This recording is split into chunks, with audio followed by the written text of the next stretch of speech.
Hello friends, എല്ലാവർക്കും ചെമ്മനെ point പുതിയൊരു episode വീഡിയോയിലേക്ക് സ്വാഗതം. എപ്പിസോഡിന്റെ തുടക്കത്തിൽ തന്നെ കാണിക്കുന്നത് നമ്മുടെ അച്ചമ്മയാണ് ആ ഹീറോയിൻ എന്നറിയുന്ന സമയത്ത് എല്ലാവരും തന്നെ അതിശയിക്കുകയാണ് കേട്ടോ. അതിനുശേഷം ഈച്ച കഥ പറയുന്നുണ്ട്. താൻ നാട്ടിലേക്ക് ചെന്നതിന് ശേഷം അച്ചമ്മയോട് ഉണ്ടായ കാര്യങ്ങളെല്ലാം പറയുന്ന സമയത്ത് അച്ചമ്മയ്ക്ക് ആദ്യം വിഷമമായിരുന്നു. കാരണം എന്തുകൊണ്ടെന്ന് വെച്ചാൽ തൻ്റെ കൊച്ചുമക്കളായിട്ടും തന്നോടൊരു കാര്യം പോലും പറഞ്ഞില്ലല്ലോ. ആ ഒരു സങ്കടം തന്നെ ഈച്ചയോട് സംസാരിക്കുന്ന സമയത്ത് അച്ചമ്മ അതൊന്നും പറഞ്ഞു നിൽക്കാൻ നേരെയില്ല.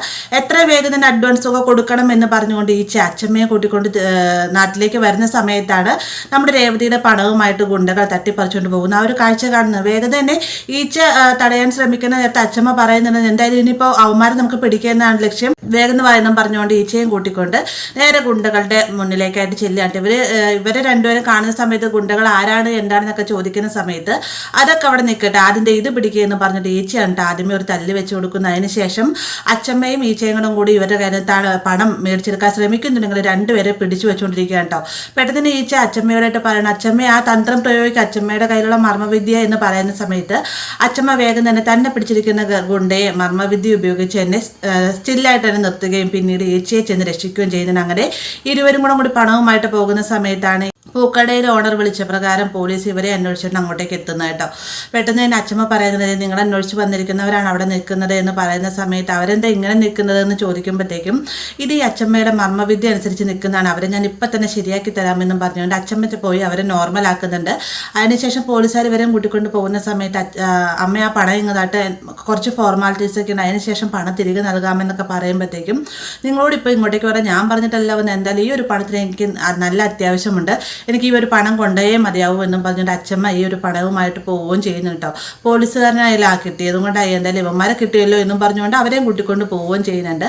അങ്ങനെ പണം നമ്മുടെ പൂക്കടയിലേക്ക് കൊടുക്കുന്ന സമയത്തും അച്ചമ്മ പറയുന്നുണ്ട്, എന്തായാലും ഈ ഒരു പണം കൊണ്ടുവന്ന ഞാനാണെന്നുള്ള കാര്യം പറയേണ്ടതില്ല, അഡ്വാൻസ് ആയിട്ടുള്ള 5 ലക്ഷത്തിന് കൂടെ തന്നെ 1.5 ലക്ഷത്തോടും കൂടി കൂട്ടി തരുന്നുണ്ട്, നല്ല പൂക്കൾ തന്നെ രേവതി മോൾക്ക് എടുത്ത് കൊടുക്കണമെന്നൊക്കെ പറഞ്ഞിട്ടാണ് അച്ചമ്മ അവിടെ നിന്ന് പോകുന്നത്.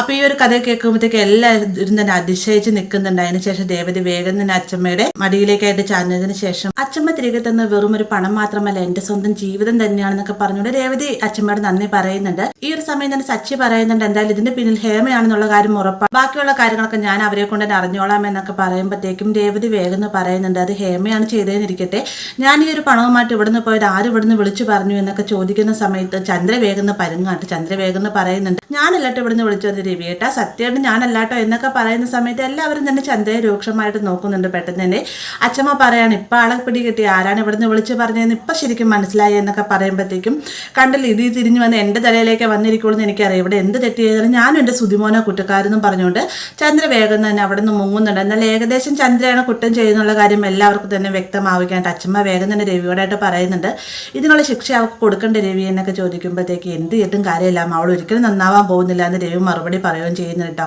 അതിനുശേഷം അച്ചമ്മ പോകാനൊരുങ്ങുന്ന സമയത്ത് അച്ചമ്മ നാളെ പോയപ്പോരെ എന്ന് രേവതി ചോദിക്കുമ്പോഴത്തേക്കും പറ്റില്ല, എന്നാൽ കൃഷിക്കുള്ള എല്ലാ കാര്യങ്ങളും അവിടെ ചെയ്തു വെച്ചിരിക്കുകയാണ്, ഇന്ന് തന്നെ പോകേണ്ട അത്യാവശ്യമാണ്, എനിക്ക് വർഷമോളെ കാണുന്നുണ്ട്, സാരമില്ല ഇനി വരുമ്പോൾ കാണാമെന്നൊക്കെ പറഞ്ഞുകൊണ്ടിരിക്കുന്ന സമയത്താണ് വർഷയെ ശ്രീകാന്ത് അങ്ങോട്ടേക്ക് വരുന്നത്. അച്ചമ്മയെ കാണുമ്പോഴത്തേക്ക് ഇരുവർക്കും ഭയങ്കര സന്തോഷമാവുന്നുണ്ട്. അച്ചമ്മ വേഗം തന്നെ വർഷയുടെ എല്ലാ വിശേഷങ്ങളും കാര്യങ്ങളൊക്കെ ചോദിച്ചതിന് ശേഷം നല്ല രീതിയിൽ തന്നെ റെസ്റ്റ് എടുക്കുന്ന കൂട്ടത്തിൽ തന്നെ നല്ലപോലെ തന്നെ പണിയും ചെയ്തോളൂ, രേവതി മോളെ നല്ല രീതിയിൽ തന്നെ ഇവളുടെ കാര്യങ്ങളൊക്കെ ശ്രദ്ധിച്ചോളണം എന്നൊക്കെ പറഞ്ഞതിന് ശേഷം അച്ചമ്മ യാത്ര പറഞ്ഞ് പോകുകയും ചെയ്യുന്നുണ്ട്. ഇതേ സമയം തന്നെ സുധിയാണ് കേട്ടോ കാണിക്കുന്നത്. സുധിയുടെ ഷോറൂമിലേക്കായിട്ട് സുധിയുടെ പാർക്കിൽ ഫ്രണ്ട് വന്നതിന് ശേഷം നിൻ്റെയും സുധിയുടെയും ഇടയ്ക്ക് ചെറിയ ചെറിയ പിണക്കങ്ങളേ ഉള്ളൂ, അതിൻ്റെ ഇടയ്ക്കായിട്ട് അമ്മേനെ വലിച്ചെടുക്കേണ്ട ഒരു കാര്യമില്ല, ഈ ഒരു പ്രശ്നം വെറുതെ രൂക്ഷമാക്കാൻ നോക്കരുതിട്ട് സുധി എന്നൊക്കെ പറയുന്ന സമയത്ത് ഞാനായിട്ടൊന്നും ചെയ്തിട്ടില്ലടാ, ഞാൻ ഓരോരോ പ്രശ്നങ്ങൾ പരിഹരിച്ച് വരുന്നതോറും അവളാണ് ഓരോരോ പ്രശ്നങ്ങൾ വീണ്ടും ഉണ്ടായിക്കൊണ്ട് വരുന്നത്, അവൾ ഓരോ കള്ളത്തിരങ്ങൾ പറയുന്നതാണ് ഇത്രയും പ്രശ്നമാകുന്നതെന്നൊക്കെ പറയുമ്പോഴത്തേക്ക് നീ എങ്ങനെയെങ്കിലും ഒരു പ്രശ്നം പരിഹരിക്കാൻ നോക്കും സുധി, അല്ലെന്നാണെങ്കിൽ എൻ്റെ ഒരു ഫ്രണ്ട് അവൻ ഇതുപോലെ തന്നെ അവനും എൻ്റെ ഭാര്യയും തമ്മിൽ വഴക്കിട്ടുന്ന സമയത്ത് പല തവണകളായിട്ട് ഇതുപോലെ തന്നെ അവനെ കാണാട്ട് അവൾ ചെയ്യുന്നു, പക്ഷേ ആ ഒരു സമയത്തെല്ലാം തന്നെ അവളെ അവോയ്ഡ് ചെയ്താണ് സംസാരിച്ചത്, അതുകൊണ്ട് എന്തായി അവൻ്റെ ഭാര്യ ഇപ്പോൾ വേറൊരുത്തിൻ്റെ കൂടെ ഒളിച്ചോടിപ്പോയി, അവനെല്ലാം നഷ്ടം സംഭവിച്ചതെന്നൊക്കെ പറയുമ്പോഴത്തേക്കും സുധി ആകെ അങ്ങ് അമ്പരം നിൽക്കാണ്ട് ഇനി തൻ്റെ സുധിയും ഇതേ രീതിയിൽ തന്നെ ചെയ്യുമോ എന്നുള്ള ടെൻഷനോട് കൂടി തന്നെ നിൽക്കുകയാണ്. ആ ഒരു ഭാഗത്തോടെ എപ്പിസോഡ് അവസാനിക്കുന്നത്. വീഡിയോ ഇഷ്ടമായി ലൈക്ക് ചെയ്യാനും കൂടി ചാനൽ സബ്സ്ക്രൈബ് ചെയ്യാനും മറക്കരുത്.